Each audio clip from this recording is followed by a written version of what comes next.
اگر تجنیس کے الفاظ مختلف قسم کے ہوں، یعنی ایک اسم دوسرے فعل یا ایک دوسرے حرف وغیرہ تو اس کو تجنیس تام مستفی کہتے ہیں۔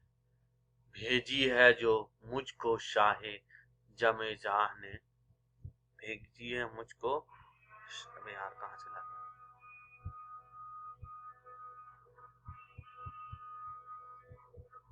سوری تھوڑا سا یہ ہو گیا، بتا رہے سر آپ۔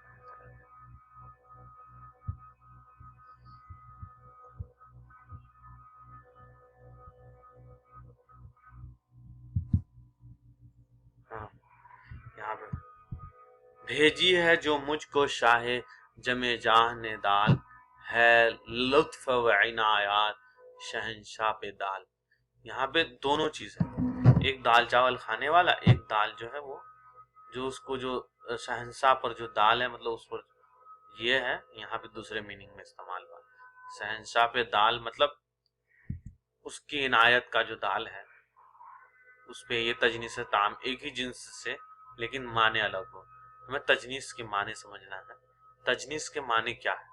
تجنیس ایک ہی لفظ میں، ایک ہی لفظ دونوں ایک ہو لیکن اس کے معنی الگ ہو، تجنیس تام تجنیس کہلاتا ہے۔ اب آگے چلتے ہیں، تجنیس کی کئی قسمیں ہیں نا، تو تجنیس مرکب، جب تجنیس کے دو لفظ میں مفرد ہو، مفرد مطلب الگ، اور دوسرا مرکب اور دوسرا جڑا ہوا ہو، تو اس صورت کو تجنیس مرتب کہتے ہیں۔ اس کی دو قسمیں، یہ بھی وہی ہے لیکن اس میں مرتب اور مفرد کا بحث آ گیا ہے۔ تجنیس مرکب کیا ہے؟ یا تجنیس مرکب متشابہ، ملتا جلتا، سیم، سملیرٹی، متشابہ کہتے ہیں، شبہ ہو اس سے۔ جب مرکب لفظ کو دو کلمے کے ترتیب سے لکھیں اور اس کا ایک لفظ لکھنے میں تجنیس کے دوسرے سے مفرد لفظ کے موافق ہو جائے تو اس کو کیا کہتے ہیں؟ تجنیس مرکب متشابہ۔ فقط موتیوں کی پڑی پائے زیب، فقط موتیوں کی پڑی پائے زیب کے جس کے قدم سے گہر پائے زیب، پائے زیب، پائے زیب یہاں بھی ہے، یہاں پہ گہر پائے زیب ہے، وہاں پڑی پائے زیب ہے، یہ مرکب ہے، ملی جلی ہے، یعنی دو سے مل کر، پائے جیب دو لفظ سے مل کر بنی۔ تجنیس مفروق یعنی فرق والی کیا ہے؟ کہا جی نے مجھے یہ ہجرت کی رات، کہا جی نے مجھے یہ ہجرت کی رات، یقین ہے صبح تک دے گی نہ جینے، جی سے یہاں جینے، یعنی مفروق ہے، فرق ہے۔ یہاں کہا جی نے، یعنی جی سے مراد یہاں پہ اپنے طبیعت ہے، کہا جی نے مجھ سے یہ ہجرت کی رات ہے، یقین ہے صبح تک دے گی نہ جینے۔ یہاں پہ جینا مراد، دونوں ایک ہے لیکن یہ مفروق ہے، فرق یہی ہے اس میں۔ آگے چلتے ہیں، تجنیس مرفوع، تو سمجھ لیے تجنیس سمجھ میں آ گیا پوری طرح سے۔ تجنیس محروف یا حرف کی تبدیلی ہے۔ تجنیس مضارع، ہو گئے برسوں، جب دو لفظ کے بعد حروف مختلف حرف ہو تو اس کو مضارع کہتے ہیں۔ ان میں ایک حرف سے زیادہ متحج المخرج یا قریب المخرج ہو، یعنی مخرج پر یہاں پہ یہ ہوتا ہے یا کہاں سے نکلتا ہے اس کی ادائیگی، یعنی ان کو ادا کرنے میں حلق کا ایک ہی حصہ یا اس کے قریب کا حصہ کام میں لایا جائے تو اس کو تجنیس مضارع کہتے ہیں، جس میں مخرج قریب ہو یا بعید دونوں لایا جاتا ہے۔ ہو گئے برسوں کے برسوں تم نہ آئے کیا سبب، ہو گئے برسوں کے برسوں تم نہ آئے کیا سبب، آپ نے اچھا کہا آپ نے اچھا کیا، وعدہ وفا اچھا تو ہے۔ یہاں پہ دیکھیے برسوں کے برسوں مضارع آقا کی تجنیس مضارع ہے، برسوں کے برسوں، ہو گئے برسوں کے برسوں تم نہ آئے کیا سبب، برسوں ہو گئے کہ برسوں تم نہیں آئے، یہاں پہ یہ ہے مضارع.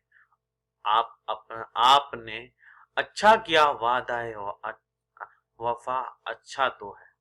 آپ نے اچھا کیا وعدہ وفا اچھا تو ہے. یہاں برسوں اور پرسوں میں ایک حرف کا فرق ہے. یعنی با اور پا کی ادائیگی حلق کے جن حصوں سے ہوتی ہے وہ پاس واقع ہے. دراصل ان دونوں حروف میں تلفظ کی مشابہت اسی وجہ سے ہے کہ دونوں کی آوازیں ہونٹوں پر مختصر لیبل ہیں، لیکن قدیم علماء صرف حلق یعنی مخرج کے حوالے سے آواز کی درجے بندی کرتے ہیں. ایک بار اس سے پچھلے والے کو دیکھ لیتے ہیں، پڑھ لیتے ہیں. تجنیس حرف سمجھ میں آ گیا؟ تجنیس حرف تو نکل گیا. اب آگے دیکھیں، سوری کمپلیٹ نہیں ہوئی. تجنیس لاحق، جب دو لفظوں کے درمیان ایک حرف کا اختلاف ہو، جس حرف میں اختلاف ہو وہ بعید المخرج ہو. ذوق اس کو خود آرائی سے خود بینی سے شوق، ذوق اس کو خود آرائی سے خود بینی سے شوق آئینہ زانوں پہ ہے زلف معتبر ہاتھ میں. یہاں پہ ذوق اور شوق میں ایک ہی حرف کا فرق ہے. تجنیس مقرر، علی کا دبدبا و رعب، جرأت و سلولت، حسن کا حسن حسین حسین کی سب شوقت. یہاں پہ دو لفظ کو ایک ہی معنی رکھتے ہوئے شعر میں یا مصرے میں برابر جمع کرنا تجنیس مقرر ہے. دوسرے لفظ میں شعر کے مصروں میں ایک لفظ کی تکرار کی جائے یعنی بار آ جائے. 7 قسمیں ہیں ان کی. آگے چلتے ہیں. تجنیس مطلق، تقرر مطلق ایک پہلی روتے تقرر آ گیا. تجنیس روتے کون سویا خاک پر، ہنستے ہنستے کس کا جھولا رہ گیا، تقرر ہے. عالم یہ تقرر مثنیٰ ہے، 2 تقرر. خندہ جدھر اس کے 7 ہیں، ٹھیک ہے. تقرر مستناف، ہم کافران عشق کو یہ ہے بڑا عذاب، دوزخ میں آتش سنگ صنم نہیں. یہ تقرر آ گیا آتش اور سنگ صنم. آگے چلتے ہیں. تقرر مؤکد بھی ہوتا ہے جس میں تاکید کی جاتی ہے. تم نے مجھے پیارے برا گر کہا، یہ مصلحت سے غیر کے منہ پر یہ مصلحت سے غیر کے منہ پر کہا. تقرر خشوع.